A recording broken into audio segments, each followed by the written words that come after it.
Webull paper trading is a simulated trading feature that lets users practice buying and selling stocks and options using virtual money.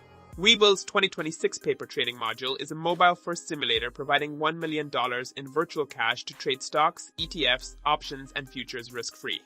It features live charts with 60-plus indicators, a backtesting replay mode, and fast execution tools. However, it lacks real-world liquidity constraints, broker slippage, and the emotional pressure of risking actual capital.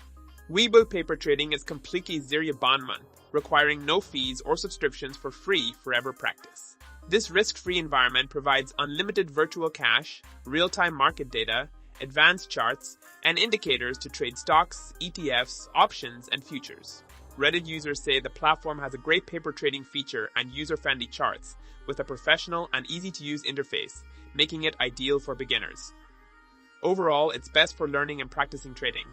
Overall, it's a useful tool for beginners learning the market, but it doesn't fully match real trading experience and execution speed.